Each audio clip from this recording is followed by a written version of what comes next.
G'day everyone and welcome back to episode 7 of the On and Off podcast. Obviously joined by Adsy again. Adsy, welcome mate. I say it every week, but it's good to be back. You haven't gotten rid of me yet? Nah, not yet. We're going all right. I think we've obviously had a few good guests on, but today it's more just about us and we're going to talk about a few things, footy. Obviously the way that we're going at the moment, pretty disappointing, but there is faith, and I think as a footy club we're still confident that we can turn things around. And yeah, main one for us is probably just our goal kicking at the moment. I put my hand up, mate. And I don't, because I haven't missed yet. You haven't missed yet? No, I've missed a couple. But firstly I want to say, how good is this? We're in your house, actually. Yeah, we are. It's a bit of a change up, but we it's have to choose between either mine or your house, but you caved and said mine, so yeah, because the last couple of episodes you've been having a crack at me about not coming to you, not seeing you, not visiting you. So I thought, you know what, maybe I'll come out and visit you. Well, it's about time, I must say. You haven't been, mate. I've been doing all these works in the true the downstairs area, and you haven't even seen it. I have seen. Oh, it is funny because your room, there used to be a toilet right there. You thought there was a door still and there. There's 2 doors there. Well, there was 2 doors there. There's one door there, obviously at the moment, which leads into the gym. And then when I got here, I was like, I'm just going to go take a leak. And I went to open the door and I was like, oh, there's no door here. So long I haven't been here for. But it's nice being here. Disappointed this can't be open. Yeah, I know. Can't see the backyard, but we'll do another ep out there, hopefully. Yeah, but we'll get some video content to compare for the listeners and the viewers out there. They can compare the backyard. Absolutely. My backyard versus your backyard. We'll compare the whole setup, mate. So when I'm done, when the boys are done finishing all their work, we'll tour the gym. We'll do a big tour with the cameras. We'll tour around. Who's the gym company you want to plug? Surely there's someone you want to plug. Iron Edge. I think we both want to plug Iron Edge for Iron Edge. Yep, helping us out. NC Fitness. Oh, okay. You got a couple. Speaking of basketball, actually, I just got a message today about the court getting laid out next Thursday. How exciting! Really? Yeah. So that's when we do your tour after next Thursday. Yeah, next Thursday. Because at the moment I'm bouncing the ball on just the concrete slab, which is frustrating the heck out of me because it doesn't bounce right. And it's a shit noise. Yeah, it is shit. It's a bit of a. It is shit. So yeah, I'm keen to get that out next Thursday, so we can have a tour and compare each other's basketball court. Not that you go out there and shoot much, do you? Oh, I have been. You have? Yeah. Now that my shoulder's feeling a little bit better. Is it? Well, yours, yeah, but your left one, I'm not right, mate. So how is your shoulder going? I was actually thinking about.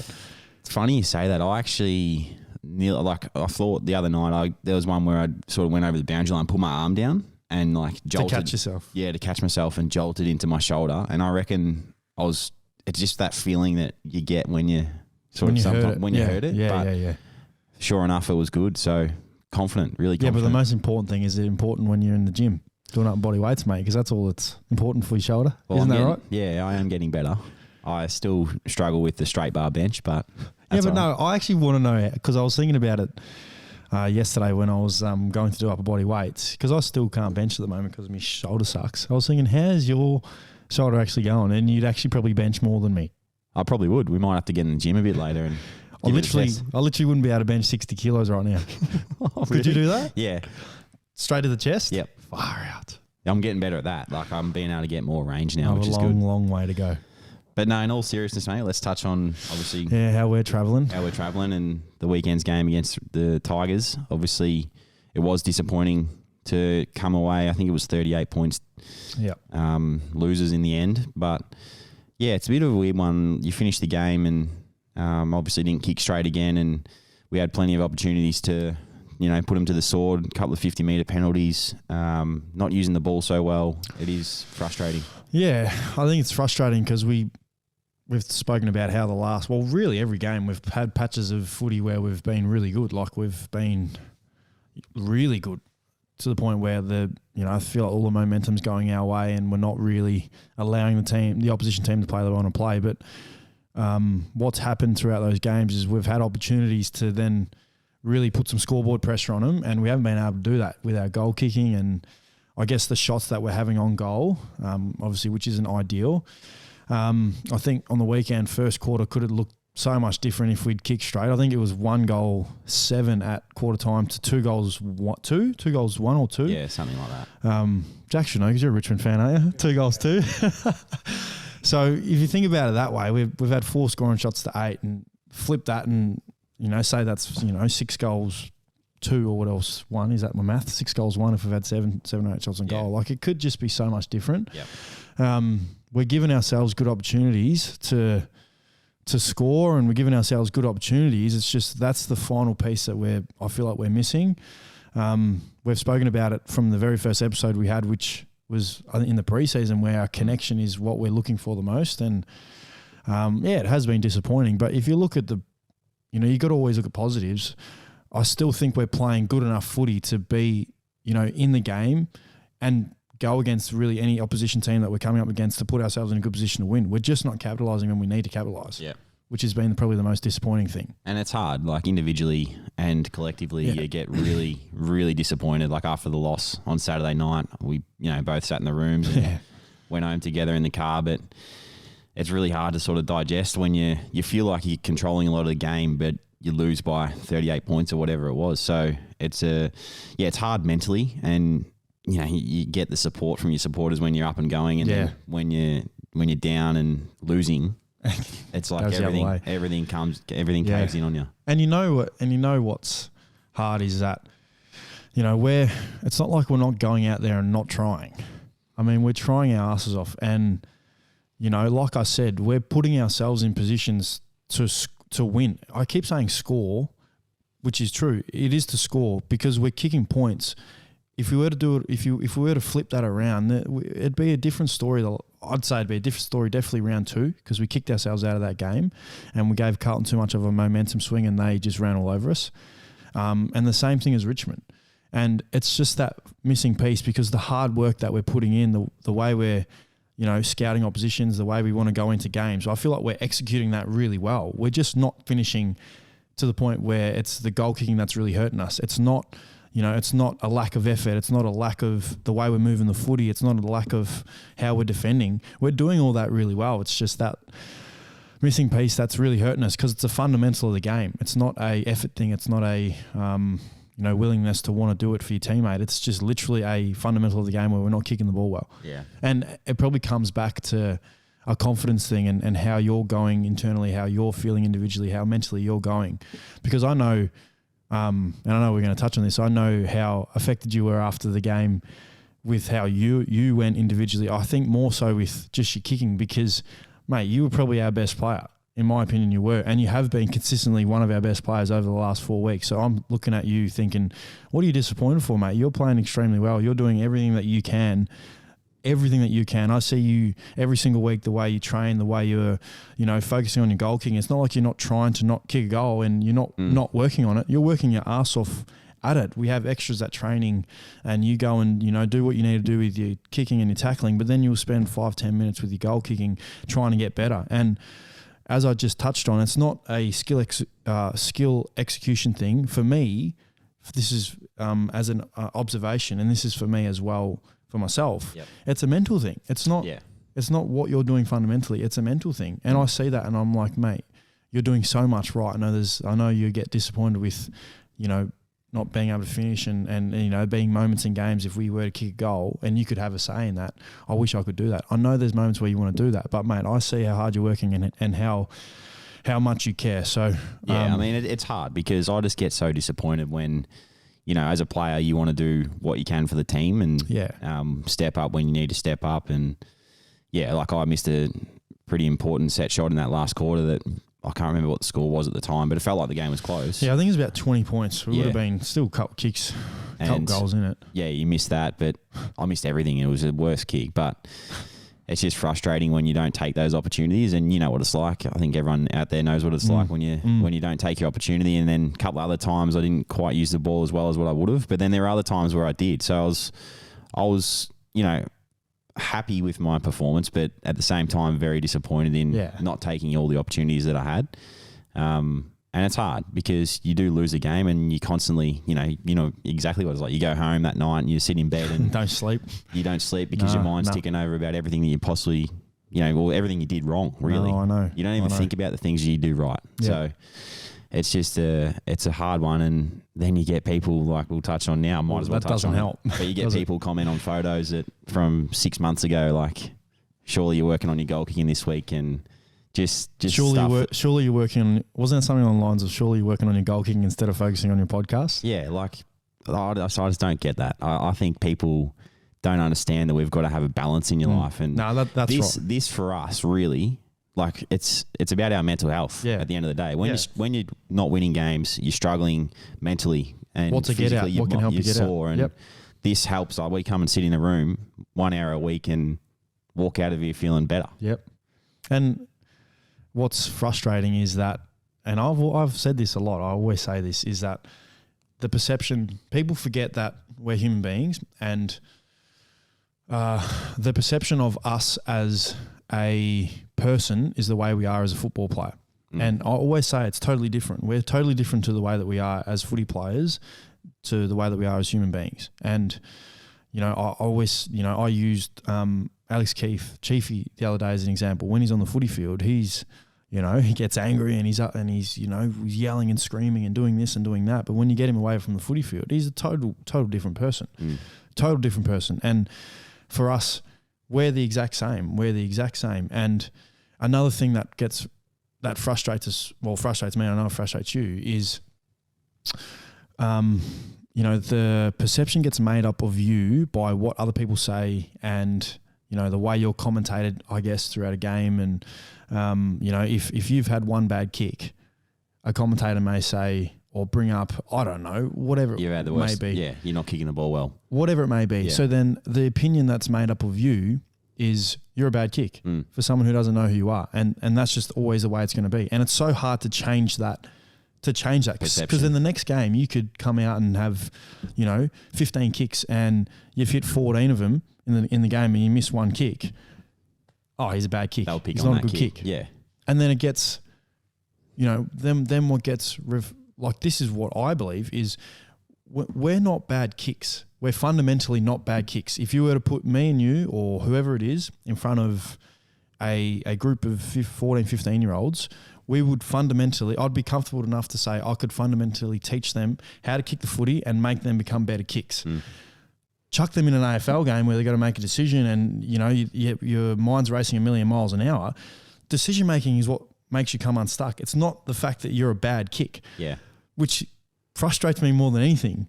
And then also what also frustrates me is here we're talking about kicking, but this is you know, this is off the back of people sending in hurtful things that hurt us as people because they don't see the hard work we put in and what we do. Yeah.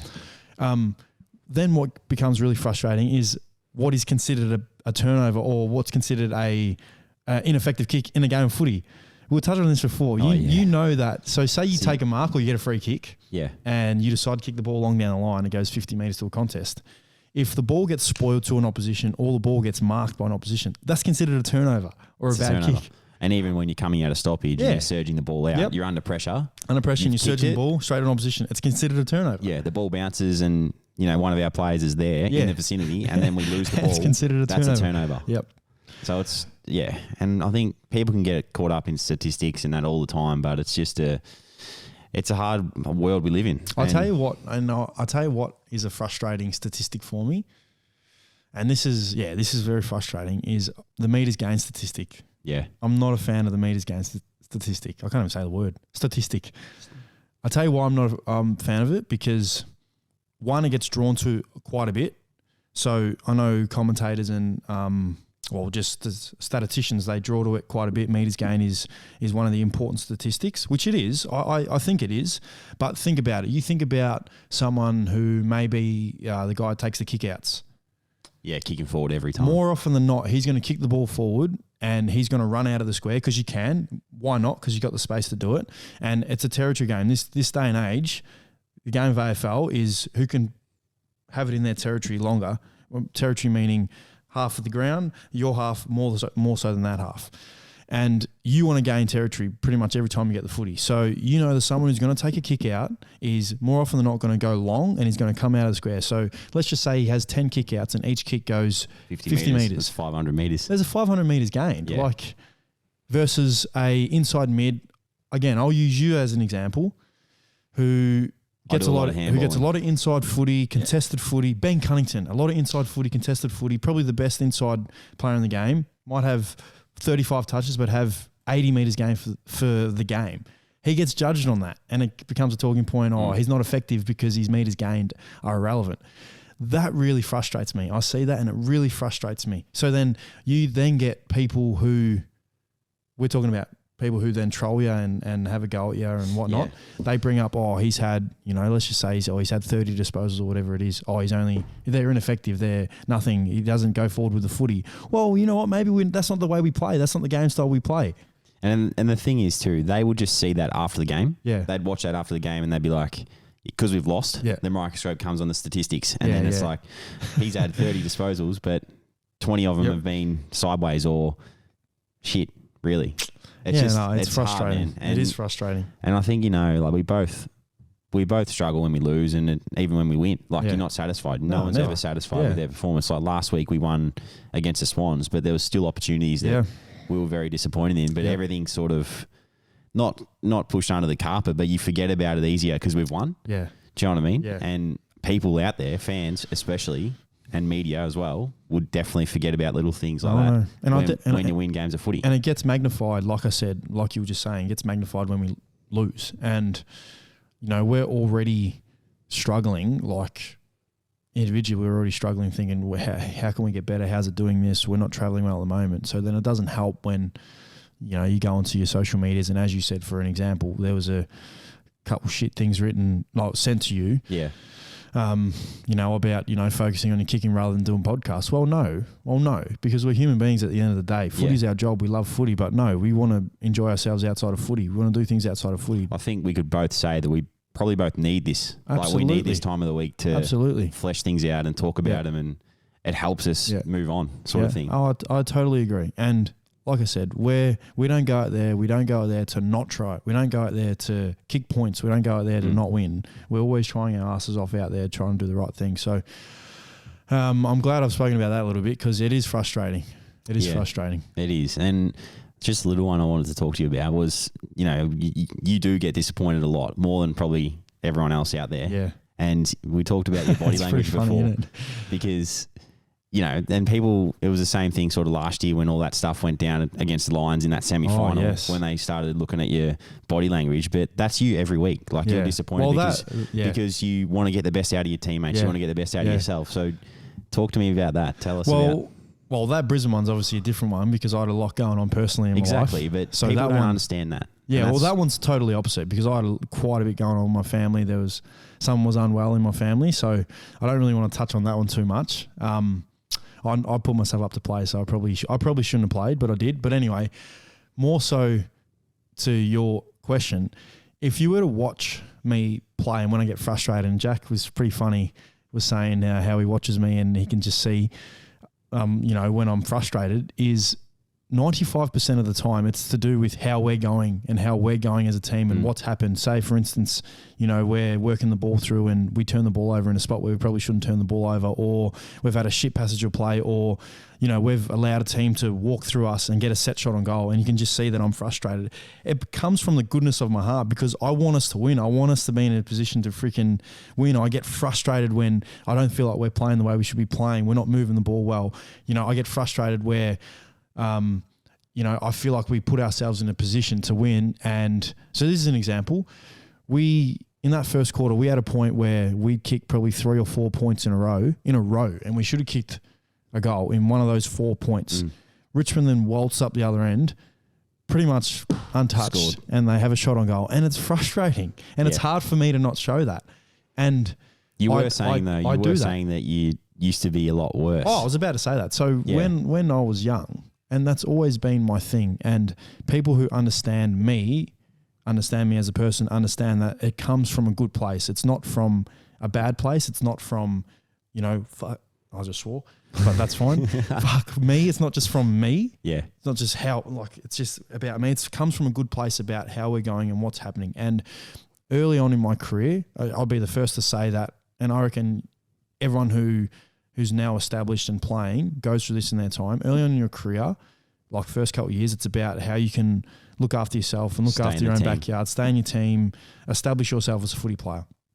And early on in your career, you go through those challenges. And I did more than anything. And my body language was as bad as anybody's. And I would be the first to admit that. There's plenty of times when, I was at the Giants, and I was with Lukey Power and James McDonald. These guys were massive role models for me who, we would sit down and watch vision and talk about it. And say, why are you frustrated in this moment? And it'll be, it'll just be an example, and I'll bring it up, and then it'd be like, I'm starting to understand. Why don't we try and focus our energy on it's okay to be frustrated, but then move on to maybe the next contest or whatever you can do. And gradually you learn. I learnt. And I'd be the first to say that, I still get frustrated, but I move on straight away. Yeah.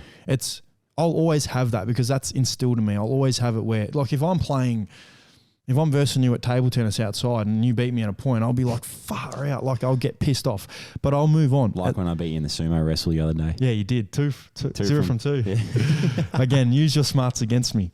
So but you knew what I was going to do the week before. Yeah, from but the I week still before. couldn't help myself. I'll just try and out-muscle you. But no, so then, and I think I'd like to think that you see this as well. When there is something where, say let's use an example is, I'm sliding down as a winger, I guess, and ball's on the other side. We're working the ball down, and we turn the ball over, and you see I get frustrated. But then you see me get back on my horse and just run back. Yeah, you're not stopping and standing there and so that's giving up. That shows how far that I've come and how hard I've worked on this, because I'm always going to have that. I'm always going to get frustrated. I'm always going to have points where this is shit. This is sucks. But it's just another thing that people can look at. Yeah, and understand that. Yeah. And think that, you're just not in that moment. And just I'm always, the microscope comes on yeah. you. They'll video a few of your Yeah. body language episodes, and then they'll be like, "Oh, he doesn't care." Or trust me, that's me caring. But that it's is genuinely caring. coming from that point of view. So it's just another interesting one. So I use that Brisbane game last year in the final as an outlier because mentally I was not right to play that game. I should not have played that game. But outside of that, if you see me this week get frustrated, you understand that there's been something that's happened along the line, but I've switch straight back into what I need to do to get back into the game and have an involvement, not necessarily with the ball, but just have an involvement, whether it's sliding back as a defender or a tackle, whatever it may be. So it's a good question, because I see players now, and it's a lot of the time it's in younger players, but I see players now, and like I see guys like in our team, like Jackson McRae sometimes has his moments like that too, but he's as good as anyone to move on to the next thing, and he stays in the game. It's not like it affects him, it beats him up, and then he's out of the game. He moves on as quick as anybody, and then still has a massive impact on the game. It's just how people view it. The way you do it is you just try and kill someone and try and smother their kick or tackle him or whatever. Tackling's probably the one that I'd try and do if that's your thing. Yeah. But it's like a cue. It's like you cue yourself back in by doing something, and yours is probably more like a body language thing. Mine's probably just trying to hit someone. And it's taken time to establish that. Yeah. In the right way of the game. Have you had... has that always been something for you, or have you worked on trying to get better at that? My cue to stay involved is to genuinely be physical with someone. Yeah. So whether it's at stoppage or around the ground, like get a block on or whatever it is, that's it. Yeah, no, I like that. But yeah, it's a good question. It's a really good question, because I know there'd be a lot of people out there that feel the same, and there's a lot of kids I know, especially if kids who listen. It's okay. It's okay to be like that, because I've always been like that my whole life, and when you're a creature, we're all creatures of habit, and when you have a habit, it's hard to break. Those molds are hard to break, and you're always going to be like that. It's just how not overcome, but it's how you move on from that. Yeah, you deal with it. If I were to compare myself from 10 years ago, my first year in the AFL, to now, oh mate, I'm so different. So different. To the point where I would watch games if I did, and I'd be like, wow, you are an idiot, Adam. You idiot. So yeah, it's a good question, mate. Yeah, it's pretty funny. Moving on, we're getting out of the sort of rough footy talk because we're not going so well at the moment. But expectations pre-round one to now, they're obviously quite a fair bit different, because we've lost games of footy. But once again, we have played some good teams, and Melbourne, Carlton, Sydney, good team. Richmond are a good team. Four of the best teams in the comp. But it's different, and the media start coming down on us, like we've mentioned, and the talk around the footy club, it hasn't changed a lot, has it? No. We still have great the faith. Belief. Yeah. Great belief, because the proof is in the pudding. We've, it's only been 8 months since we've played in a granny, and I know you can't rest on what you've done in the past. It's about what you're doing now, but not much has changed in terms of how we're playing. As I've just touched on before, it's literally, in my opinion, is the connection bit going inside 50 and our finishing. Other than that, I feel like we move the ball well, we defend well.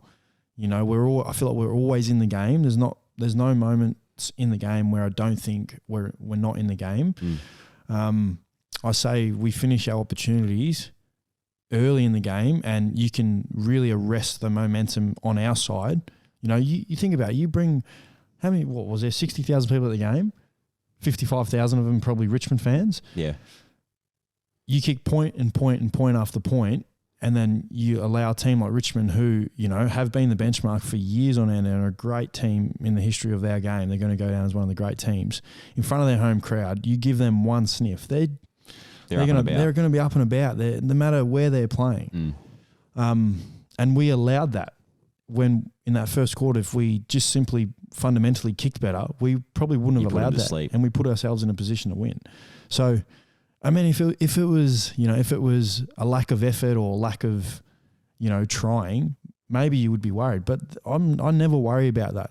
When I know we're a Bulldogs team running out there, you never worry about a Bulldogs team by lack of effort or lack of not trying, because I feel like we're always putting ourselves in positions to win the game. And I'd like to think that, you know, from this Friday going forward, we're going to be able to show that and showcase that, because, yeah, it is frustrating that we're not coming away with the wins, but we build a little bit of momentum. We're going to be a hard team to, I guess, stop. And I like to think that that's going to be not starting Friday, because we've played good footy already this year, but to build that from there come Friday. It is persistence for us, isn't it? Like we always talk about it, but being able to constantly back up at training and games, and when you're not winning, it's hard. It's like motivation levels come down a little bit, and that's just normal in anything you do. If you're not succeeding at your job or whatever it is, you do drop down a little bit, but it's being able to pick each other up and then move forward, and that's what we're doing at the club. And I think it's important to have faith in us, because we are going to turn things around soon, and when it does happen, it hopefully will be really good for us.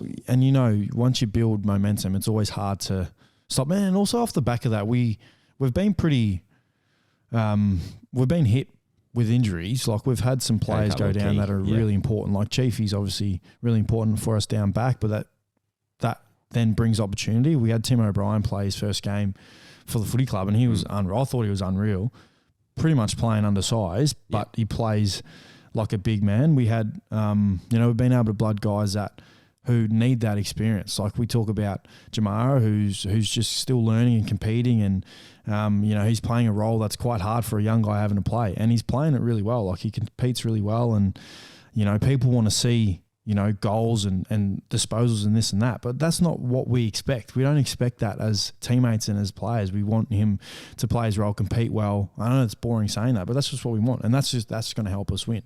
It take the pressure off Nordy, because Nordy obviously gets the defender, the number one defender week in, week out. So I think it's great opportunities for us going forward. And again, we're coming up against a team that played really well off the back of a 100-point loss, then played really well against a really good team. So it's exciting for us, and we get to play on Good Friday, which is really exciting. Well, we should touch on that a little bit, because it is Good Friday and playing for the kids. A lot of us have been to the hospital, Royal Children's Hospital, and been involved in the Good Friday appeal and things like that. So it's a pretty eye-opening experience when you go in there and visit the kids and see how many of them are struggling and how badly they struggle. And just to put a little smile on someone's face is really important to, I know myself, but also you, because you've been there and done it too. Yeah, mate. It's that brings everything into perspective.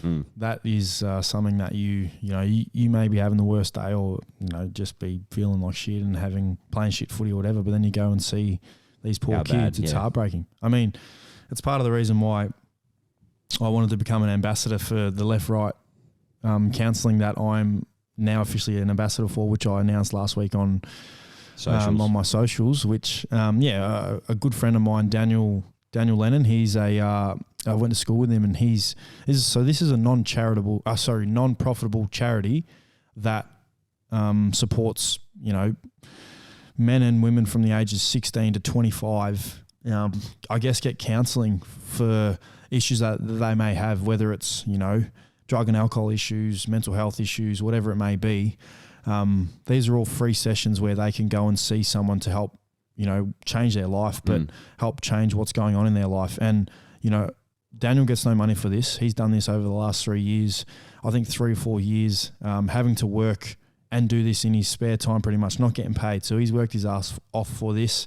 obviously I don't get paid for this, and I wouldn't want to get paid for this because this is something that I'm extremely passionate about. And if it's something as simple as me going down to talk to, one of these kids or one of these young adults, whoever it may be, and I can have a significant impact on their life, it's something that I'm willing to do. And that's the beauty of the position that we're in as athletes, is we can have a significant impact on these people's lives. So exactly. And that's probably one of the most powerful things when you go and visit the Children's Hospital, and some of them are just not in the state that they can even look or talk it towards us, and all you see is a little smile, and that the value of that smile is unbelievable, isn't it? Incredible, mate. Yeah, and I think by all of us, I know that every single player that plays on Friday night will be running out for those kids and playing their hardest for the kids. When you're playing for something bigger, it always, like I said, you always find an extra spring in your step, and it's always something that, grounds you. Like that was the case for me when I got to play Anzac Day when I was at the Pies. That was something, that first game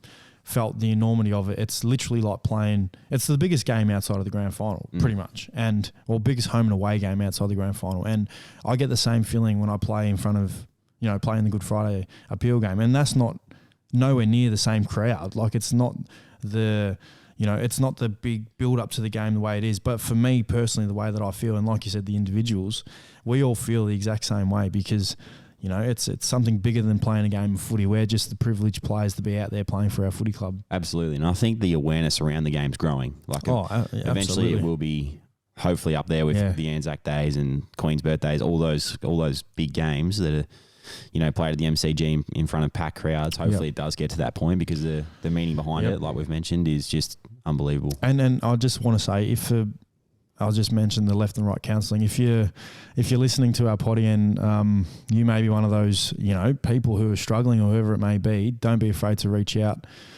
to me on socials or wherever it may be, because willing to help, and that's something that I want to be a part of. So reach out to us. It's good, and we'll move on now to the netball. Obviously. Oh yeah, I do want to. So we lost, and both the girls lost on the weekend. I did watch the Thunderbirds game. Yeah. That was a disappointing game because you were in a position to win. They were up by 2 with like 3 minutes to go. Frustrating. And similar with the Firebirds, like they had a chance there to put maybe win over against the team that is up there is the benchmark. They are the benchmark. Them and the Vixens. That was frustrating because we were up by 7 early and then back and forth. But then you appreciate how good of a team Perth are very good. And I said at the start of we both doing said, the potties that Fever are probably the team to beat, and they're just so good at both ends. Like Courtney Bruce is a star. She would have had like 5 interceptions, which is hard in netball. And then the shooter Fowler, she's unbelievable. She just doesn't miss. Can't move her. She's unbelievable. She's so strong. You just can't physically move her. She just has to push it like 10 centimetres into the ring too. And they're playing against, so today as we speak, it's Tuesday, which is 2 days post-game. 2 days for... 2 days post-game on Sunday. They're playing tonight. Yeah, I know. So is Kimmy. No, well, the Thunderbirds play tomorrow night. They play Wednesday. But so it's 3 days post-game. Yeah. Yeah, so Kimmy, they play against the Giants. How quick's that? I know, it's Imagine ridiculous. That 2 days after. And then they play on Sunday again. It is good, I suppose, coming off a loss, and you can move on quickly and think about the next game. It's probably not a bad thing. They do it at the Com Games and all these World Championships. They always play every second day, which is happening this year. Did you see actually? Speaking of Com Games, the 2026 Victorian Com Games. First thing I thought is, am I still going to be playing? Well, I'm contracted till 225, so I'll be 33, 226. You'll be up in Brisbane, mate, maybe. Retired with the Retired? I was going to say. I'm not the one touring Adelaide and Port Adelaide Crows facilities. Oh, geez, media, mate. Isn't it bad? But the Firebirds and the Thunderbirds are playing this Sunday. They are. Yeah, huge game. Easter Sunday. How exciting is it? Both going to go up there. Who are you going for? I'm just going to go and watch the game, mate, and appreciate the girls doing what they do best. Still sitting on the fence. You're still sitting on the fence. No, it'll be good. It'll be awesome to see. Obviously, Tipper playing against their old team. And I reckon there'll be a bit of like biff. Oh, I don't think so. What do you reckon? They reckon they go at her and... Imagine if there was booing in the crowd. Oh. That'd be pretty bad. Yeah, I still get booed. We come up against the Pies in a couple of weeks. No, I don't think the Pies... I hope they don't boo me because Who boos you? GWS? No, I got booed on the weekend. What for? The Richmond crowd booed me still. Oh, that's really? fair. I guess it's fair. We were talking about the Richmond ground before. No, it's fair. They're passionate about it, as they should be. They're a passionate fan base. Very hostile environment. No, but it's funny because I meet when you're out and about and you whether you're out for dinner or going out for a couple of drinks, you meet a lot of just mutual fans, a lot of Richmond fans, and a lot of them all love me and come up and talk to me and they get to know me and you're actually a good person. And it's me playing footy has nothing to do with the person that I am. That's a thing. That's the funny thing. You talked about it before. There's the football Adam. There's a normal person Adam. Yeah. Which is the same and as loving. Because I'm the same. Because it's the same as you, mate. Because at the end of the day, whether you go for Richmond or Carlton or whoever it is, they come and talk to you. They'll realise you're a good human being. And I don't hold anything against anyone. Fan or anything out there. So, but no, speaking of, we mentioned Collingwood. It's one of my great mates' 200th game this week, Howie. Oh yeah, we're going to get him. We're trying to get him on the potty. We wanted to get him on today, but he has main training session today, and then he wants to go get a haircut after main training. But he doesn't go to Iran. Where does he go? I actually don't know where he goes. Domain or something. Is that the Collingwood hairdresser? Yeah, maybe. Is that? No, I think so. I should try and get him to Iran because we've had a couple of people messaging saying, "Why don't we get Iran the barber on? Why don't we get Iran to cut our hair whilst we're on the potty?" That'd be pretty funny. Could that happen? We could do that. Set up a few cameras. We should get that. Get a few cameras for Iran. I was actually thinking today when we were setting up here, we should film some, free throw shooting. Let's do it. Out the back. After this. Competition. Love to. Get on the bench press. I think I've got the record. Get on the bench press. I don't know if Desi or Matty Innes or Belly would be happy with that at the footy club. But no, like I said, I quickly do want to congratulate Howie on his 200th. Yeah, it's good. Unreal Massive. And you're coming up too. Soon. Yeah, well, I got to play. Touch wood. I don't want to hurt myself or anything. Yeah, and in a few I hate jinxing things. I don't want to. Yeah. Well, we'll wait till the time 6 weeks' time I'm at 195 now, so it'd be nice to play 200. But yeah, Howie plays 200th, which I'm excited about. I'll be barracking really hard for him. We were trying to get our milestone games together. But you would have you would have to miss. But you came back too late last year. Yeah. You're a bit soft with the ankle. I was soft. Sam Walsh came back after 6 weeks of having a Cindy, and I came back after 12 or whatever it was. He literally showed us all up, didn't he? Yeah, and he's playing unbelievable footy still too. So, that's good. I think it shows what a star he is. No, I actually also, I know we're done with footy, but one more thing. How about the Ollie Wines scenario? That's scary, isn't it? It is scary. And, I mean, so many people have different opinions on it all, but you just care about the health and well-being of the player and him being the calibre of player that he is. Oh, the Brownlow medalist, star of the game. You just hope he's okay. And I think yesterday he came out and said that he feels completely fine. Yeah. Well, we've seen obviously Crosby obviously went through what he went through last week it was, and then Ollie Wines, and we've seen some soccer players, read about soccer players over in thing. It's scary. It's very scary. It is. It is. It's the world that we live in, unfortunately, and. Well, you don't know until you know what the cause or what's happening. So and that's why I personally applaud guys like Jed Anderson, who I think now he's actually playing this week. He's actually playing his first game back this week. I think he announced on his socials the other day. But he's he's been a big support. Well, not supporter, but he's just been strong in his feelings and how he feels about what should happen, what shouldn't happen, and I applaud that. I absolutely applaud that.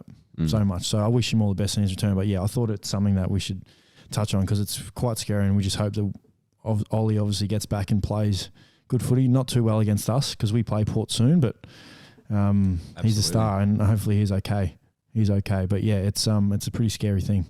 It is very, very scary. I want to do, before we get into the questions, I want to do the who I am now because I said I want to finish on the AFL, but this is an AFL. Who am I for you? So it's the five players. People. Oh. No, they're past players. Yeah. And it's an AFL edition. So I wanted to do the AFL one now before we stop talking about AFL. Okay, go. So these are the 5 players. And I know you've been looking. No, I haven't. You haven't been looking? No. Hopefully you can get these. I probably won't. Because so these are past, but they're not that past. Yeah, but they've got to be in like my sort of vicinity. When all these players retired, you were well and truly alive, other than the last guy. Okay, go. Oh no, you might have just been like 1 or 2. Just the ask last me. Guy. Come on, hurry up. So the first guy is Dean Cox. Yeah, West Coast. Good man. Second guy, Matthew Pavlich. Freo, full forward. Third guy is Andrew McLeod. Adelaide. Good Superstar. boy. Superstar. So the last two I kind of left. So the first three I wanted to be semi-easy for you. So I'm impressed that you know. The number 4, Stewie Lowe. Stewie Lowe. Yeah, I do know Stewie Lowe. He played for Hawthorn or Sydney. Stewie Lowe, St Kilda. Yes. Yeah. Because I know that Stewie Lowe had a bit to do with my old man. And he's these guys are all Hall of Famers. Yeah. No, Stewie Lowe's a good fella. Well done. I'm going to take it as because you had like 4 guesses. Yeah. So it's incorrect. Oh, wow. And number 5, the last guy is, Scott Wind. Scott Wind. Melbourne. No, Bulldogs. He's Bulldogs. He presented me my first game jumper. He presented the first game jumper and he goes, Melbourne. No, I thought I meant to stuff that up. And he's a Brownlow medalist too. Yeah. No, I know that. I knew that. Bulldogs. 100% know that. I 100% know that because he presented me my first game jumper, Can you mate. tell me why? I said Melbourne? Yeah. I don't know. you looked at me and gone, Melbourne. Oh, shit. Sorry. Western Bulldogs. He Why presented did I me say my Melbourne? jumper. I don't know. No, not too bad. Good. I was all right. Oh, you know who I was going to do for wine? That's pretty embarrassing. Was isn't was Tony Liberatore. Liver? Yeah. Tony Liberatore. Yeah. Yeah, I was going to do that, but I thought that's an obvious one because you could just say, oh, it's Tom's dad. Why? Well, it is. Because his last, no, but I don't know. Do you actually remember Tony Liberatore? Playing? Yeah. No. Okay. Your dad would probably have some funny stories about He him. does. Because he was like, apparently Libba was a pest out on the field. He was, yeah. Similar to Tom. Out on the field, but away from the field. Good person. Love him. Absolutely great people. But no, well done. Good job. Nah, that was I'm pretty disappointed because you actually don't have a who I am. You said you're going to do one, who am I? I keep saying who I am. Who am I? Yeah, well, no one sent me any in. You should have made one, mate. I thought it was probably going to made be a thing so you can try and stump me.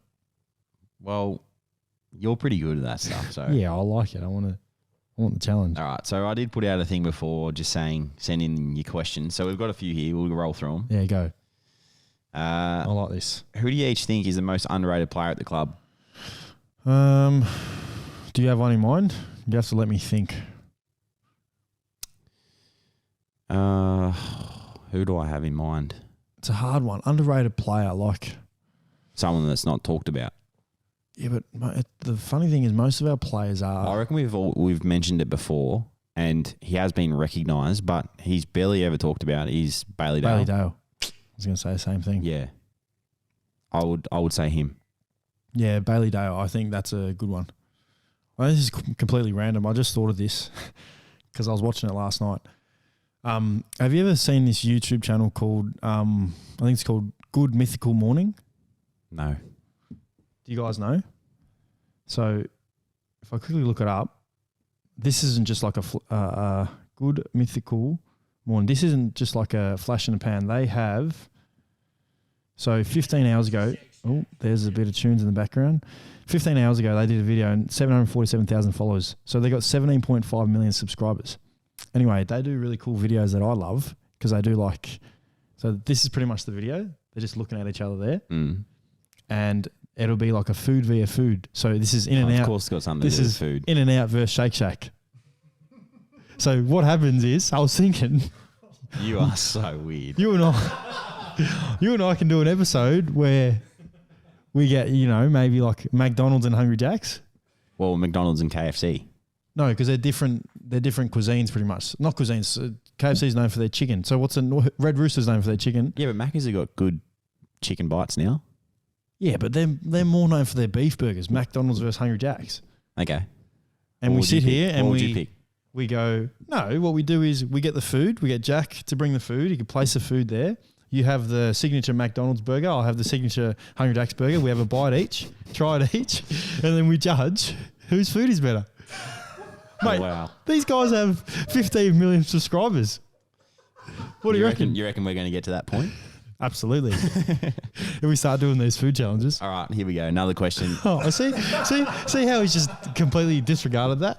What's your dream car? My dream car, Oh, well, you know I'm not a car man, but my favourite car What would you want to drive? is between the brand would be in either an Audi or a Range Rover. So if I'm going to say a dream car, I'll just say the top of the range Range Rovers or Well, yeah, you don't have to say Audis? what car, but just give me a brand. I would say Range Rovers. So just give me the best Range Rover. Nice. What would yours be? Well, I don't know. My dream car, I'm not too sure. I'd probably say, like, I'd love to drive around in the Rolls Royce SUV. That would be pretty sick. Would it? Are they expensive? Yeah. How was the F1 actually, by the way? Yeah, it was good. It was Did you awesome. enjoy it? It was a day that we probably all needed. I know you weren't there, but After the game on Saturday night, and just feelings post match and being down, it's nice to be able to go out and Did you see have some fun. any famous people?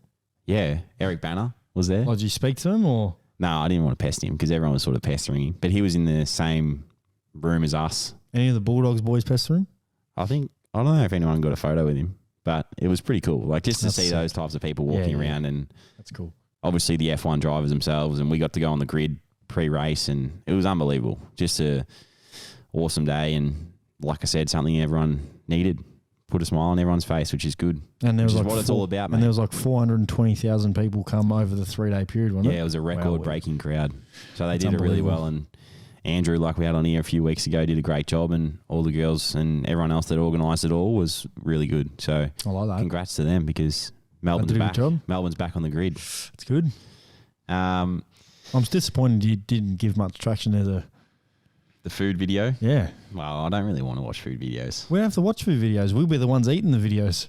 Eating the food in the videos. Eating the videos. Eating the food in the videos. Here's one. Who can handle the hottest sauna?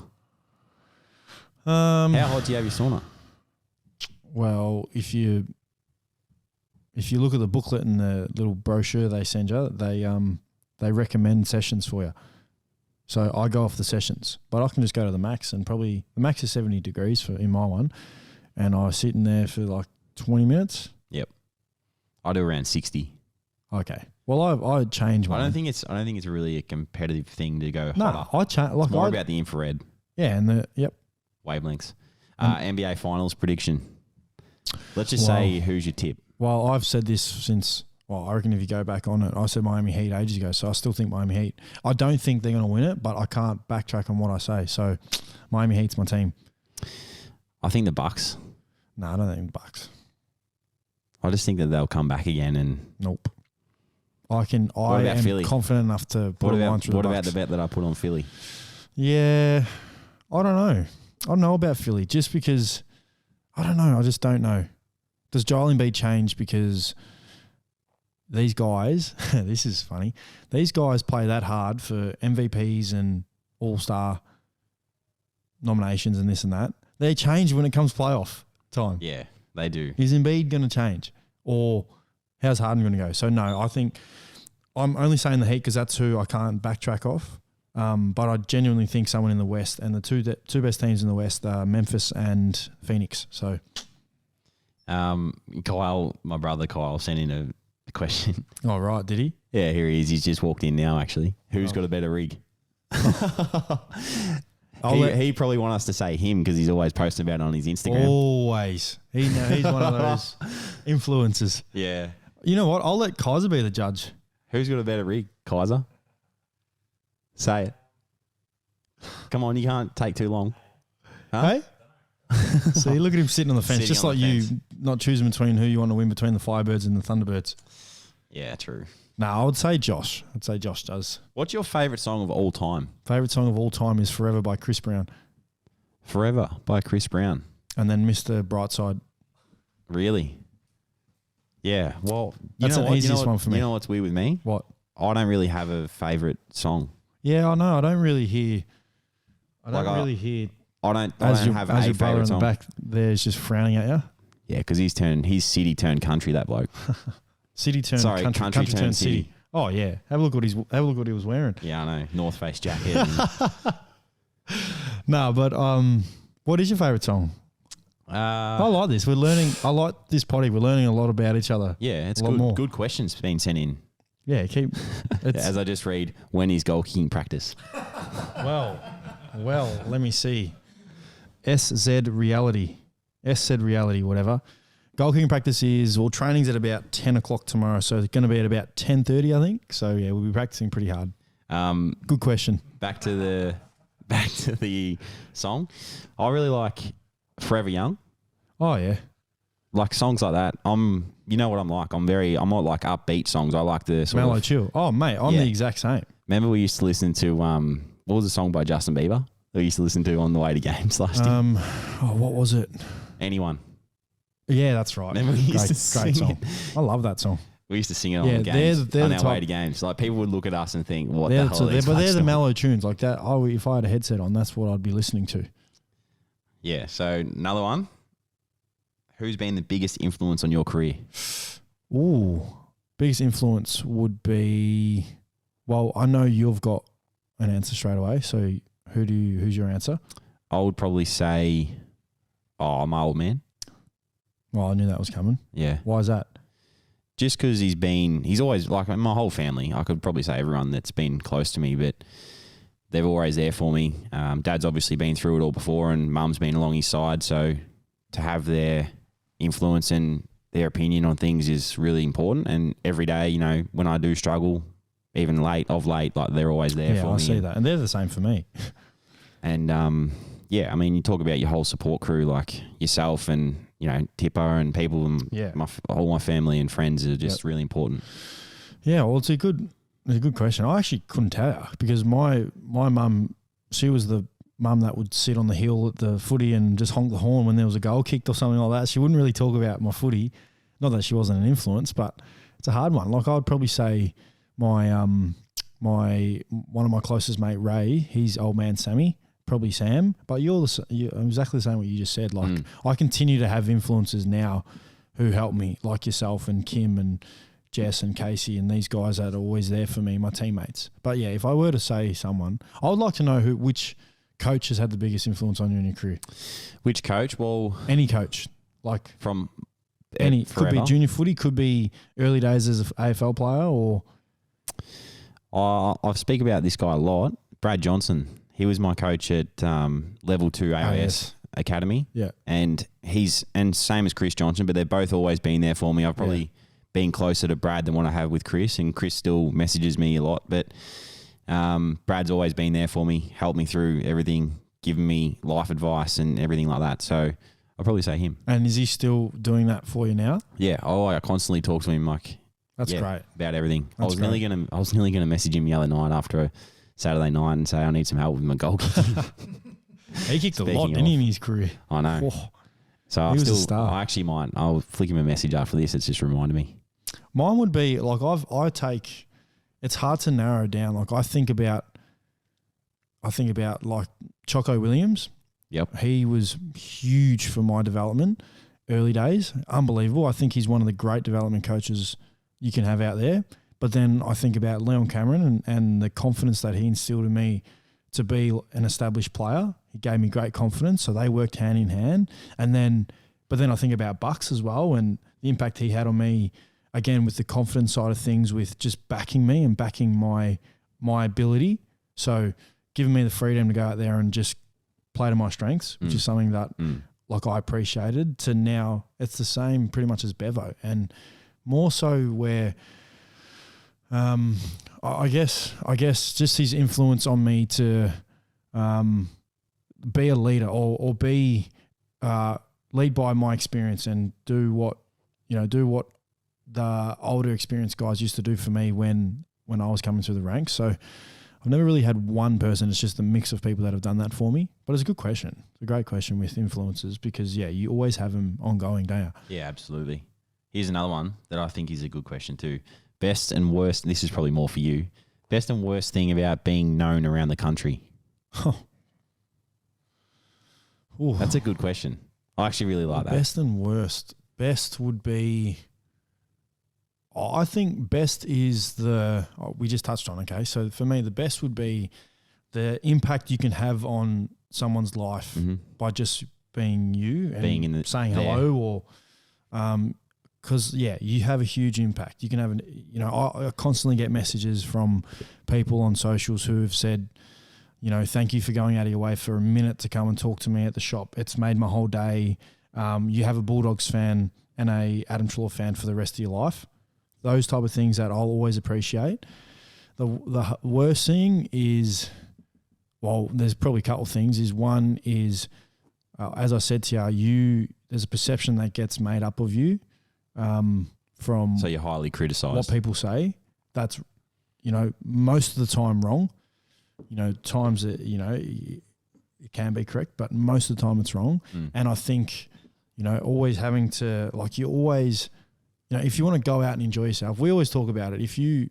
We like letting our hair down. We like going out and having a good time after a win, or if we've got an opportunity to have a, 8, 9, 10 day break where we can go out and have a couple of drinks with each other.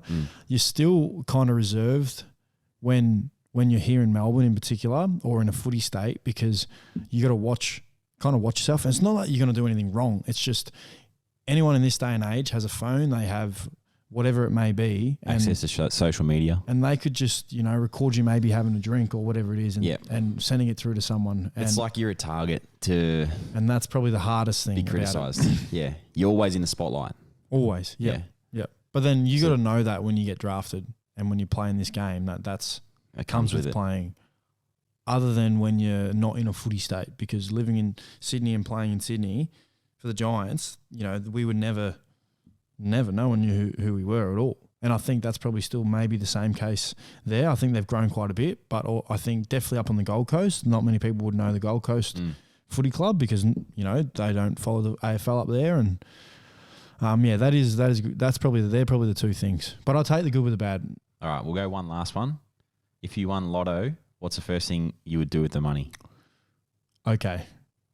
Genuinely, first thing I'd do for the money is I would buy my mum a house, my family a house, pay off anything they need to pay off. There's boring questions, but boring answers, but that's what I'd do. I would buy Kim's family a house, probably buy, because a Lotto's a lot of money, right? How much money am I winning? Oh, let's say it's 100 million. Whoa. Then I'd buy, my closest friends a place, settle all their debts, make sure everything's settled. There's no worries for anyone financially. And then, look after myself. Yep. I'd be the same. Exactly the same. It'd be looking after everyone that I can, make sure they're, debt-free and they have no worries about money. And then, mate, I'll just look after, probably go for myself. First thing I'd do is, what would I do? I don't know. I'd love to stick it in property because bricks and mortar, always important. But, we both know that. Well, everyone knows that. I'm hopefully about to buy another place. Yeah. Really? How good? You didn't tell me that. I had a discussion today with my manager about it. Geez. Kept me out of the loop. Normally I'm the first person on the call. Well, the discussion was today on the way in. To here? Yeah. Oh, okay. So we're looking at hopefully doing that and then doing a flip job with Ray, Big Razor. Nice. Razor Sharp Constructions. That's his Instagram tag. And if anyone wants to have a look at him, he's a star. So, hopefully we're I said star again. I know. He's he's a beauty. So, we're going to hopefully be able to flip a place and make a bit of money off it. That'd be nice. That's good, man. I'm really happy for you. Yeah, are you? Yeah, I am. You seem a little bit disappointed. Is it going to be closer to Q or? No, I'm not going to buy anything out this way. I told you there was a place around the corner you should have got. Oh, no, I actually would buy invest out here because you can make some good money off investing out here. I just wouldn't live out here. Why? I just don't want to. Why? Bayside's where it's at. Bayside. What's so good about it? Southland Shopping Centre. Because that's where you get your donuts, or the Walker's Donuts. Walker's Donuts, mate. I actually know Daniel's Donuts, which is. Have you ever had Daniel's Donuts? It's like the best donuts in. I think they're regarded as the best donuts in Melbourne. Not even joking. It's in Springvale. Anyway, they started off as a one-off chain there, and they've got like 4 or 5 chains where they've just like kind of done a pop-up store kind of thingy. Funny story, well not story, but funny thing is, the servo that's 2 minutes from my house has now connected with Daniel's Donuts. So Daniel's Donuts is right next to the servo. So, I just thought I'd put it out there because I love donuts. And it's right there now. I didn't listen to a word you just said. Why don't you appreciate donuts? I don't like donuts. can I ask you one question about food then? Because I don't think if you could have one particular food, what would it be? You're stranded on an island and you can only have this food for the rest of your life. What would it be? Because my answer is donuts. I'd have donuts. Really? Yeah. Because I can choose whatever donut I want, but it has to be a donut. You don't know what you'd have. You've never thought about this in your life. No. I've been asked, like, we talked about pasta and that a couple of weeks ago. Come on, mate. Think about it now on the spot. What is a particular food, or it could be a meal, it could be anything? Well, I could live off pasta. So that's your answer. Yep. No going back on that. You're on a stranded island. You're gonna die, and you're gonna live here for the rest of your life. You get one food choice. It can't be donuts. Mine's donuts. Love donuts. You get sick of them. Yeah, but you know what? I get sick for a good 8 hours, and then I'll be like, "Yep, I'm gonna have some more donuts." Oh, geez.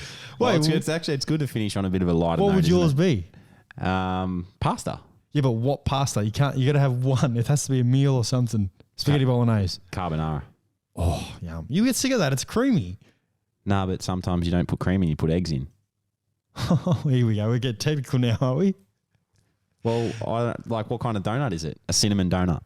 Oh, so we're getting specific. Okay, well we're getting... Hang on, you just got Pacific. True. Pacific. Specific. I can't say that word either. Statistic I said Pacific. I said specific. So hold on. Speaking of word too, can I just say something as well? This is a massive pet hate of mine. Wordle?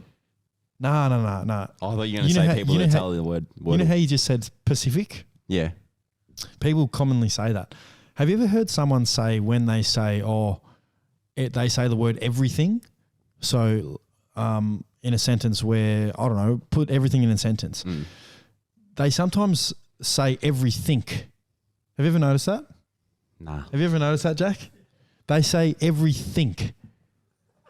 They don't say everything. They say everything. And that's a pet hate of yours. Yes, because the word's everything, not everything. Yeah. So I'm telling you, I am saying to you, you're going to, like next time consciously, if you just listen to someone talk and if you ever hear them say everything in a sentence, they're going to say everything. I'm telling you right now, they're going to say everything. I'll keep an ear out for it. It's everything. So anyway, that's a little pet hate of mine. All right, well, let's finish on that, I reckon. No, and the strawberry glazed donut from Donut King. That's my donut of choice. Okay. What's the other one, the really good one? Krispy Kreme. Oh, they're all right. They're all right. No, they're not the best. But no, the one in Brisbane, Nodo. Oh, unbelievable. Yeah, they got a banana one there that's really good. Yeah, they do a few good ones. Yeah, but strawberry. So you're saying you're taking a variety to this island of donuts? Yeah, well, that's fair because if you said pasta, I can't just pigeonhole it to one pasta. So you've got pasta options, mine's donut options. Really? Yeah, love donuts. I don't know about that. Like the pink strawberry donut from The Simpsons, which is my favourite show. Libba would be proud of that because he loves The Simpsons as well. Oh, well.